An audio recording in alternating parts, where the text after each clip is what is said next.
হেই, আজকে সকালে হঠাৎ করে ঘুম থেকে উঠে মনে হলো ওয়েটটা মাপি। সো ওয়েট মাপতে গিয়ে কি দেখলাম, তোমার সবাই দেখো।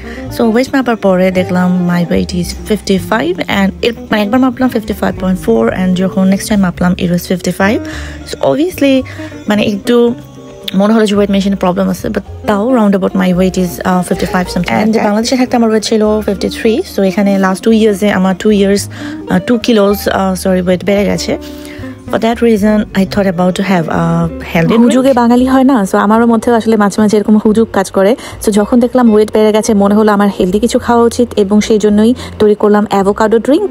কিছুই না, এই ড্রিঙ্কটা তৈরি করা অনেক বেশি ইজি, তোমরাও চাইলে বাসায় তৈরি করতে পারো। অ্যাভোকাডো দিয়ে তারপর সাথে একটু বাদাম মিক্স করে, যে বাদামগুলো আমি ভিজিয়ে রেখেছিলাম অলমোস্ট হাফ অ্যান আওয়ার, সেগুলো অ্যাড করে দিয়েছি।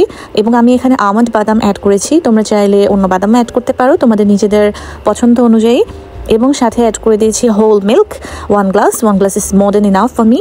অ্যান্ড দেন ব্লেন্ড করে সব কিছু মিক্সড করে তৈরি করে ফেললাম একটা হেলদি ড্রিঙ্ক। তো I am not too concern about my weight, but আমাদের তো সবসময় একটু নিজের ওয়েটটা মেনটেন করা উচিত। আমি যদিও খুব রেগুলার মাপি না, বাট 2 কিলো বেড়ে গেছে, it's not a big deal. অনেক বেশি পরিমাণে ডায়েট ড্রিঙ্কস খেয়ে যখন আমি ক্লান্ত, তখন আমি প্ল্যান করলাম আমার ফ্রেন্ডকে নিয়ে খেতে যাব বার্গার।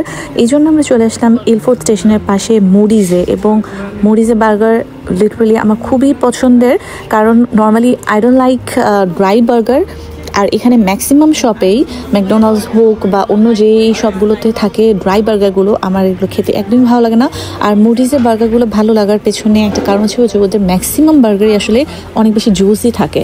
দ্যাটস ওয়াই আমি এখানে বার্গার খেতে প্রেফার করি। এরপর চলে আসলাম মুডিজের পরে এখানে আমরা চুজ করছিলাম আমি আর আমার কলিগ যে কোনটা খাওয়া যায়।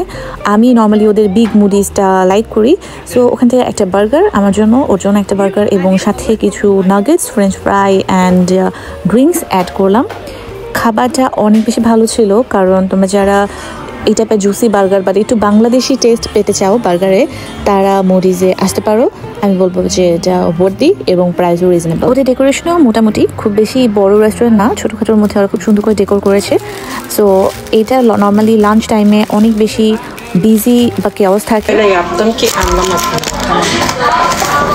তিনি এখন যাকে দেখতে পাচ্ছ ও হচ্ছে আকুল, ব্ল্যাক টি শার্ট পরা, ও এখানে জব করে। এবং আমরা এখানে যেহেতু রেগুলার আসি, ওর সাথে আমাদের এত সুন্দর বন্ডিং যে আমরা যখনই আসি ও আমাদের অলওয়েজ এক্সট্রা ফ্রেঞ্চ ফ্রাইজ প্রোভাইড করে, এক্সট্রা জুস প্রোভাইড করে। ছোট ছোট এরকম কিছু জিনিস থাকে না যেটা আসলে দিনটাকে সুন্দর করে দেয়। ঠিক তেমনিভাবে আমরা কিন্তু খেতে পাচ্ছিলাম না যতগুলো ফ্রাইজ দেওয়া হয়েছিল বা ফ্রেঞ্চ ফ্রাই, তারপরেও ও আমাদের কিছু এক্সট্রা প্রোভাইড করে অলওয়েজ। এবং আমরা এটা কখনো মানাও করি না, বিকজ ওর ভালোবাসা থেকে এটা প্রোভাইড করে। এবং এই সমস্ত ছোটোখাটো জিনিস আসলে দিনটাকে মাঝে মাঝে অনেক সুন্দর করে দেয়। So I am blessed. In the meantime আমাদের পার্সেল চলে এসেছে। এটা আমি অর্ডার করেছিলাম, এটা হচ্ছে একটা কি রিং, যেখানে এত সুন্দর করে নিজেদের ছবি অ্যাটাচ করা। তো আমি অনলাইনে দেখে আমার মনে হয়েছিল যে এদের কোয়ালিটি মনে হয় খুব বেশি ভালো হবে না, বাট ট্রাস্ট মি, ওদের ছবি কোয়ালিটি অনেক বেশি সুন্দর। এটা আমি আমার হাজব্যান্ডকে গিফট করবো, বিকজ ওর চাবির রিং লাগতো। যখন রাতেবেলা বাসায় আসে ও, তো আমি ততক্ষণে ঘুমায় পড়ি, সো আমি ডোর ওপেন করি না, ও নিজেই বাসায় এসে চাবি দিয়ে ডোর ওপেন করে। That's why I thought to gift this one to him. I hope he liked গিফটটা আমার হাজব্যান্ড অনেক পছন্দ করেছে। ও এটা দেখে রিয়েলি অনেক সারপ্রাইজ হয়ে গেছিল, বিকজ ও আমাকে বারবার বলছে এটা কিভাবে করলা, এটা কোথায় অর্ডার দিলা। এবং বাংলাদেশ থেকে আসার সময় শুটকি নিয়ে এসেছিলাম। সো শুটকি, মরিচ, সাথে রসুন, যেভাবে শুটকি ভর্তা করা হয় আর কি, সবকিছু মিক্সড করে ভর্তা তৈরি করলাম একটা।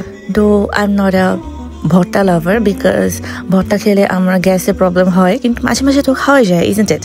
কিন্তু তারপরেও দেখা যায় আমি খুব ভালো যে ভর্তা তৈরি করতে পারি সেটা না, কিন্তু মাঝে মাঝে ভর্তা খাওয়ার ক্রেভিংস উঠলে আমরা মোটামুটি ব্লেন্ড করে নিই। কারণ ভর্তাটা আমার মনে হয় পাটায় বাটলে বেশি মজা, কিন্তু আমার কাছে যেহেতু পাটা পোতা নাই এবং পাটায় বাটতেও আমি পারি না, সো যখনই ভর্তা খাই তখনই ব্লেন্ড করে নিই, সব কিছু একটু ভেজে মিক্সড করে ব্লেন্ড করে নিই। এবং এটা খেতে খুব বেশি একটা খারাপ লাগে না, ভালোই লাগে। বাংলাদেশে থাকতে ভর্তা তৈরি করে আমার আম্মু লিজা অথবা নিশি, ওদের হাতের ভর্তা আসলেই মজার, বাট এখন ওদের খুব মিস করছিলাম, কিছুই করার নেই। এরপরে ভর্তাটা ব্লেন্ড করে নিয়ে ভালো মতন, যদিও ব্লেন্ড করতে খুব বেশি টাইম লাগে না, ম্যাক্সিমাম 3 to 4 মিনিট। যে কোনো খাবার না অনেকদিন পরে খেলে জিনিসটা এমনিতেই মজা লাগে। সো ভর্তাও এখানে সেম, অনেকদিন পর যেহেতু খাচ্ছি, সো জিনিসটার মজাটাই বা স্বাদটাই অন্যরকম। সাথে আমি একটু সালাদ কেটে নিলাম, সো সালাদ দেন ভর্তা সব কিছু মিক্সড করে ভাতের সাথে খাচ্ছি। আর সাথে দেখছি হচ্ছে অবভিয়াসলি কার্টুন। আমি ভাত খাওয়ার সময় কার্টুন দেখি সব সময়।